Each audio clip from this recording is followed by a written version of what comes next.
today I want to wag my finger at some Soto Zen teachers and students. Now before I start, I might be setting up straw men here, and if so, I apologize.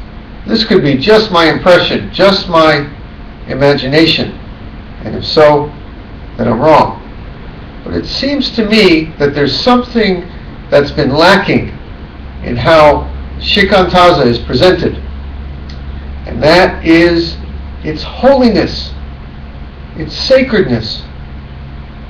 My theory is that maybe these days some Soto Zen teachers are afraid of speaking of Zazen in such mystical or religious terms. There's maybe too much emphasis on just the posture, too much emphasis on the concept of non-doing or goallessness, without truly conveying what Master Dogen saw as the sacredness, what I call the holy, holy, wholeness of sitting Zazen. When I say holy, holy, that's holy, H-O-L-Y, and holy, W-H-O-L-L-Y. Is my spelling correct? That fills all holes, H-O-L-E-S. When we sit Zazen, of course, it's goalless. There's nothing to attain. We may say it's complete. Yes. It's all you need to do. Yes. But Master Dogen had a vision of cross-legged sitting, which realized the Buddha in each instant of sitting, all time and space held right there, all time transcended. Though there's a bell at the beginning and a bell at the end, Zazen is timeless. It summons, it manifests nirvana, emancipation. It is such a complete experience that there is nothing else needed during sitting. You see, there's a method to this madness. Rising up from the Zafu. There's all of life. And then perhaps if we can savor, pierce, embody the holy, holy, wholeness of sitting, the timelessness, the completeness on the Zafu, rising up from the Zafu, we can come to see all of life, every action, every gesture, every moment as holy, holy, holy, the Buddha realized, all complete. Now you may be saying, Jindo, aren't you overstating it a bit? And I would say no. Just pick up any page of Shobogenzo and you see Master Dogen bringing Buddha, realizing the sacredness in everything he speaks of, from the mountains to the kitchen, from the relieving yourself, nature's call, to just living. But especially in the sections where he discusses Zazen, Master Dogen pulls no punches. He speaks, for example, in terms like this, in Zanmai O Zanmai, to transcend the whole universe at once, to live a great and valuable life in the house of the Buddhist patriarchs, is to sit in the full lotus position. To tread over the heads of non-Buddhists and demons, to become in the inner sanctum of the Buddhist patriarchs, a person in the concrete state is to sit in the full lotus posture. To transcend the supremacy of the Buddhist patriarch supremacy, there is only this one method. Therefore, Buddhist patriarchs practice it solely, having no other practices at all. Remember, the universe in sitting is far different from other universes. Master Dogen's way of putting it makes mine look like understatement. I've had students come and they say, do I focus on the breath? Do I focus on the hara? Do I place my mind on the tip of my nose or in the palm of the hand?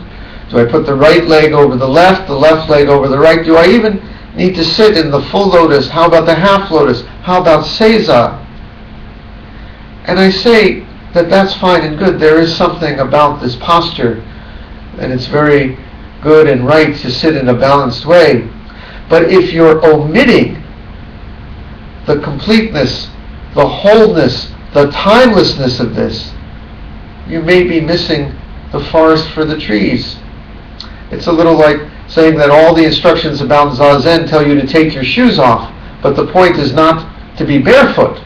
That's not the point of Zazen, is just the barefootness, the focusing on the breath, focusing on the nose, focusing on, as I encourage students, everything and nothing at all, wide, boundless spaciousness.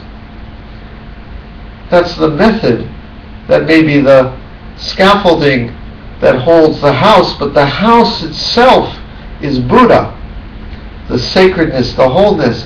And why? Again, if you can learn to rise from the zafu and encounter all of our practices, whether you chant, whether you light incense, whether you change a baby's diaper, whether you're in the office, whether you're with your wife or husband or other loved one, if you can find every moment of this life, times of birth, times of death, times of sickness, times of health, as each that holy wholeness, the sacredness that is shikantaza, then we find zazen on the cushion, and zazen that is the boundless whole world.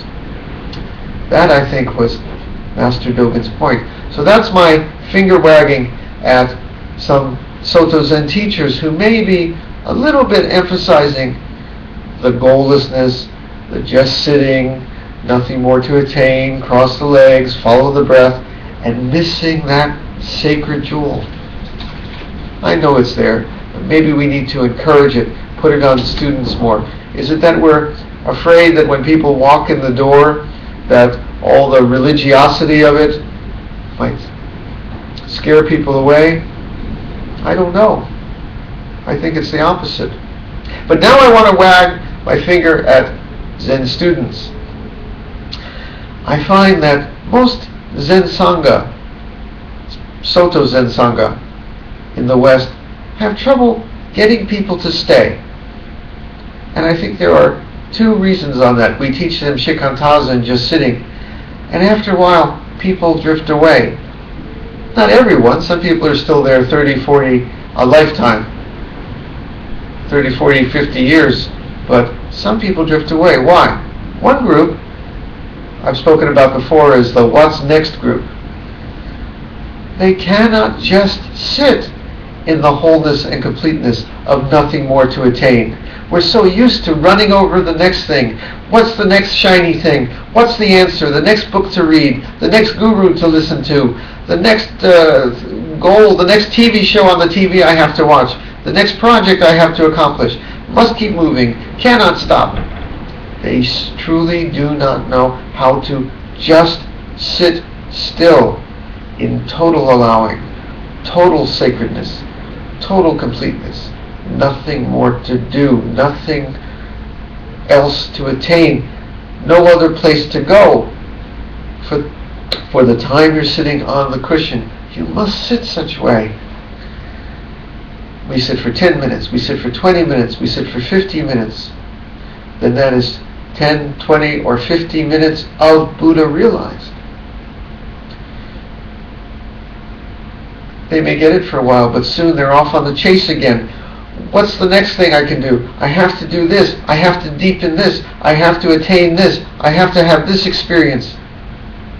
Cannot sit still. Like my 2-year-old. Sometimes I want to just get her to sit still. Cannot sit still sometimes. The other group, well,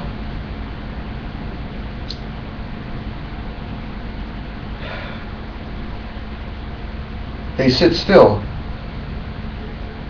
But then they fall into complacency. They think that just sitting is just twiddling your thumbs. Okay, all I got to do is just sit. I'm Buddha. Yay. They think the mudra is just doing this. That's a misunderstanding of just sitting. It's not just sitting. It's just sitting. It's not passivity. It's not just being complacent. Life. It's sitting at the center of the jewel of Indra's net.